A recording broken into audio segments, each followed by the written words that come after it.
terkait dengan sholat, dan topik kita pada hari ini terkait khusus pada sholat qashar dan sholat jamaah, Ustadz ya. Iya. Dan pemirsa, kami juga senantiasa menunggu partisipasi Anda di dua line telepon kami di 0435827666 dan di 081143011155. Berikut kita akan dengarkan tausiah terkait dengan tata cara sholat bersama Ustadz Haji Hairudin SAG MPDI. Tafadhol Ustadz.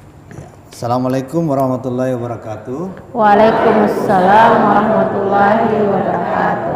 Alhamdulillahirabbil alamin. Salatu wassalamu ala asyrafil anbiya wal mursalin wa ala alihi washabihi ajmain wa ba'd.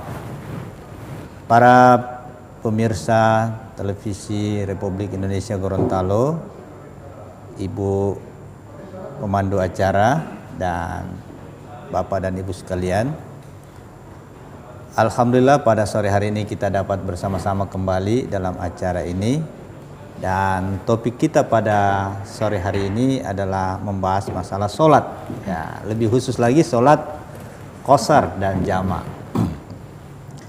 Jadi sholat ini adalah perintah Allah yang tidak bisa ditinggalkan, khususnya untuk tentu bapak-bapak, ya, karena tidak ada dispensasi sama sekali untuk bapak-bapak, kecuali ibu-ibu ya.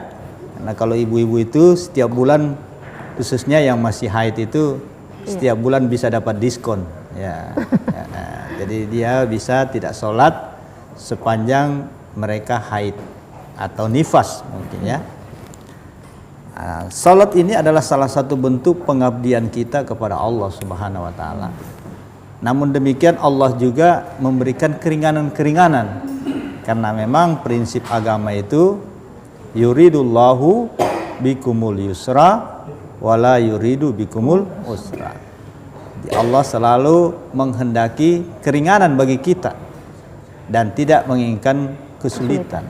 Jadi seperti sholat ini, kalau kita tidak bisa laksanakan berdiri, ya, bisa secara duduk, ya.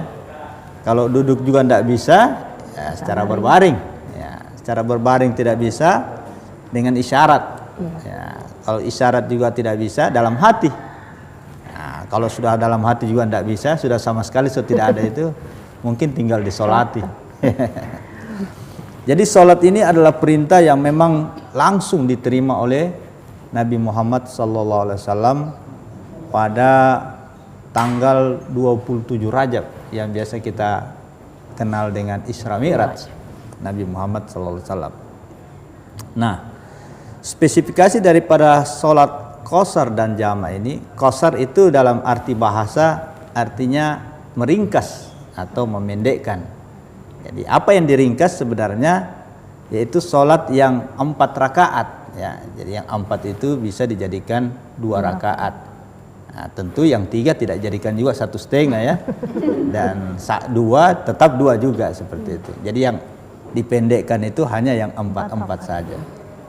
Kemudian ada yang disebut dengan jamak, ya. Jamak, ya, secara bahasa artinya mengumpulkan, ya. Maksudnya mengumpulkan di sini secara syariat, mengumpulkan 2 sholat dan dikerjakan dalam satu waktu. Apakah di awal yang disebut dengan takdim, nah, ataukah di akhir yang disebut dengan takhir. Nah, itulah yang disebut dengan sholat qashar dan sholat jamaah. Nah, kenapa perlu ada sholat qashar dan sholat jamaah ini?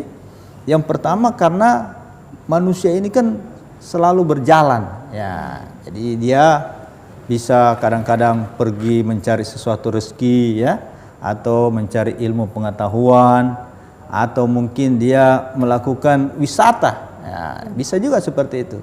Nah, Allah memberikan keringanan-keringanan tadi ini dalam rangka bahwa tentu sholat ini seperti tadi kita jelaskan tidak bisa ditinggalkan, tetapi Allah karena maha rahmannya dan maha rahimnya itu memberikan juga keringanan-keringanan, ya, sehingga yang tadi 4 rakaat bisa dijadikan 2 rakaat, kemudian bisa digabung dalam arti dijama seperti itu. Nah, oleh sebab itu inilah kelebihan-kelebihan yang diberikan dalam syariat agama Islam kepada kita umat Islam, khususnya yang telah dicontohkan oleh Nabi Muhammad SAW dalam perilaku beliau dalam kehidupan sehari-hari. Sebab apa? Karena beliau itu menjadi indikator, menjadi contoh dalam kehidupan. Laqad kana lakum fi rasulillahi uswatun hasanah. Jadi beliau itu semua gerak-geriknya, kemudian perilakunya, tutur katanya, dan tindakannya itu, takrirnya, semuanya adalah menjadi contoh bagi kita umat Islam. Nah, menurut Ibnu Abbas, beliau pernah melakukan jamak di Madinah, ya. Jadi beliau menjamak duhur dengan asar, kemudian maghrib dengan isya. Nah, inilah yang dilakukan oleh Rasulullah Sallallahu Alaihi Wasallam dalam perilakunya.